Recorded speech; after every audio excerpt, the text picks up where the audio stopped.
Hello, welcome. Now, the next topic is center of mass for system for n particles. n particles clear करना है.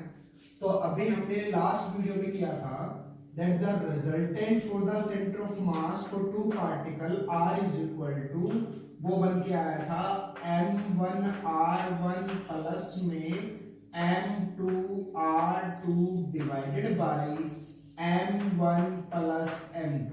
आया था नहीं आया था? ठीक है, ये लास्ट वीडियो में किया था हमने. अब यहां पे मैं देख रहा हूं कि मास और ये सारा कॉमन मैं एक तरीके से लिख सकता हूं इसको कैसे फॉर द टू पार्टिकल्स के लिए. अब यहां पे अगर m पार्टिकल का अगर जिक्र किया है तो r क्या बन के आएगा? r बन के आएगा m1r1 प्लस में m2r2 प्लस में अब तो मैं कर सकता हूं mn डिवाइडेड बाई सारे के m1 प्लस में m2 प्लस में अप टू mn तक कर सकता हूं या नहीं कर सकता? ठीक है. अब यहां पे इसको इस तरीके से लिखने की वजह में इसको ऐसे लिख रहा हूं, समझे. अब सारे mr सारे जुड़ रहे हैं अलग अलग मासेस के, तो मैं क्यों नहीं इनका एल्जेब्रिक सम कर दूं. एल्जेब्रिक सम के लिए मैं यही सिंबल लगाता हूं. एल्जेब्रिक सम किया, कहां से लेके 1 से लेके n तक कर रहा हूं. अब यहां पे क्या बनेगा, इसको लिख रहा हूं mi. i मतलब चेंज हो गया 1 2 3 4 5 6 7 इस तरीके से कंटिन्यू चलता रहेगा. और ये भी लिख दूं ri, ये भी आपके पास continue m1 r1 m2 r2 m3 r3 mn rn. ठीक है. अपॉन में सारा मासेस, सारा आपके पास मासेस, इसको भी क्या लिख सकता हूं, इसको लिख सकता हूं आपके पास कैपिटल M लिख सकता हूं. लिख सकता हूं नहीं लिख सकता कि सारा मास छोटे छोटे मासेस को तोड़ के कर रहा हूं तो उनका सारा मास अगर जोड़ूंगा तो कैपिटल मास के बराबर आएगा. नहीं, यहां से r को अब इस फॉर्म में लिख रहा हूं दैट इज 1/m बाहर ले लिया, एल्जेब्रिक सम कर रहा हूं 1 से लेके n तक और वो आपके पास आया mi ri. आया समझ नहीं आया? क्लियर है सभी को? अब बस यहां से इसी पार्टिकल के साथ हमें खेलना है. क्या किस तरीके से खेलना है इसके साथ? इस तरीके से खेलना इस प्रकार है कि ये जो r है ना इसको ith वेक्टर की फॉर्म में मैं चेंज कर रहा हूं, स्मॉल r को भी और कैपिटल r को भी. तो मैं क्या लिख रहा हूं as position vectors are in ith form. अब वो ith फॉर्म में है तो मैं इनको कैसे लिख सकता हूं? मैं xyz की फॉर्म में लिख सकता हूं. दैट मींस कैपिटल R को मैं लिख रहा हूं क्या? कैपिटल R को मैं लिख रहा हूं ix, x के अलावा में I लगता है, प्लस में jy कैपिटल Y के साथ, प्लस में kz. ये लगता है नहीं लगता? यूनिट वेक्टर के साथ अगर अप्लाई कर दूं तो ये यूनिट वेक्टर अप्लाई कर दिए. और अगर स्मॉल r को मैं लिखूं r i जो ith वेक्टर है इसको लिख रहा हूं स्मॉल r के टर्म में किस तरीके से, ये बन गया i स्मॉल x से वेक्टर फॉर्म में, प्लस में j वेक्टर इनटू में स्मॉल y, प्लस में k और स्मॉल z. ठीक है, इस तरीके से लिख सकता हूं एक वेक्टर को. अब इसको यहां पे सिंपली सोल्व करना है. अब जो फॉर्म है इस फॉर्म में लिख देता हूं. r की वैल्यू है ix प्लस में jy प्लस में kz इज इक्वल टू किसके बराबर है? वो बराबर है mi 1/m है, 1/m हो गया बाहर, समेशन लिख रहा हूं 1 से लेके n तक का, i की वैल्यू 1 से लेके n तक mi इंटू ri की जगह क्या लिख सकता हूं ix jy और k लिख सकता हूं या नहीं लिख सकता? ये लिखा है मैंने. ठीक है. अब यहां पे अभी इन दोनों टर्म में मैं देख रहा हूं कि ith वेक्टर के साथ i की मल्टीप्लाई i डॉट i करूंगा तो कितना आएगा 1. दैट मींस मैं क्या लिख सकता हूं? मैं लिख सकता हूं अलग अलग करके ix को लिख रहा हूं. क्या लिख रहा हूं? ix को 1/m रहेगा साथ समेशन रहेगा 1 से लेके n तक का, और ये आपके पास आ गया एम आई इंटू में आई एक्स लिख सकता है। अब इसको क्या करूंगा, आई डॉट आई की वैल्यू 1, बट जैसे ही इसके अंदर मास डिस्ट्रीब्यूशन लेके आऊंगा, मास डिस्ट्रीब्यूशन मींस कि लेंथ आपके पास बढ़ती जा रही है तो मास और भी छोटे छोटे पार्टिकल्स में टूटते जा रहे हैं, तो मास डिस्ट्रीब्यूशन करूंगा।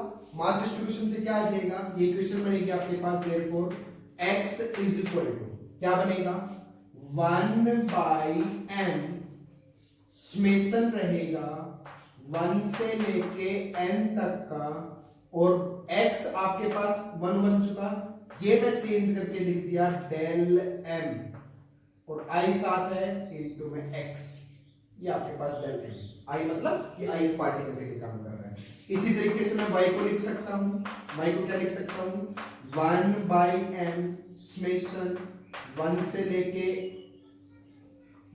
लेके n तक, और इसको क्या लिख सकता हूं, ये लिख सकता हूं डेल m इनटू में y, लिख सकता हूं या नहीं लिख सकता। Therefore similarly z is equal to क्या आ जाएगा 1 बाई m समेशन 1 से लेके n तक, और ये आपके पास आ गया डेल m इनटू में z आएगा। ठीक है, अब जब मास डिस्ट्रीब्यूशन करता रहूंगा तो छोटे छोटे मास जब टूटते रहेंगे तो उनको एक लार्ज फॉर्म में लेके आने के लिए मैं इसको क्या करता हूं, इसको इंटीग्रल फॉर्म में लिख देता हूं। किस फॉर्म में लिख देता हूं, इंटीग्रल फॉर्म में। दैट मींस मैं कैसे लिख रहा हूं, अब इसको मैं लिख रहा हूं कि x is equal to integration कर देता हूं किसका, अब यहाँ पे ये जो m है ये आपके पास खत्म होकर d के टर्म में आ गया, तो मैं इसको लिख रहा हूं x इनटू में dm, क्योंकि इंटीग्रेट करने के लिए डेरिवेटिव चाहिए होता है। इसी तरीके से y को लिख सकता हूं, y इंटीग्रेशन क्या आ जाएगा y dm।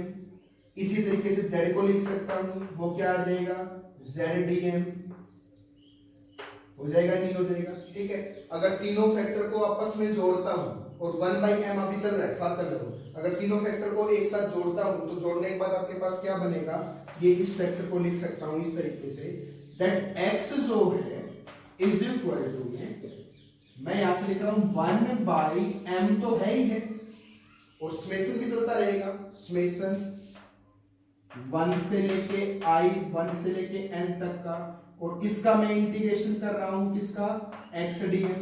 बट यहां से एक चीज समझ नहीं आई, जब इंटीग्रेशन कर रहा हूं तो लिमिट के साथ करूंगा, तो यहां से i की वैल्यू को हटा सकता हूं, i की वैल्यू को जैसे हटाया तो ये बनेगी equation x is equal to 1 by m integration of, ये बच गया x dm, y आपके पास बन गया 1 by m integration of y dm।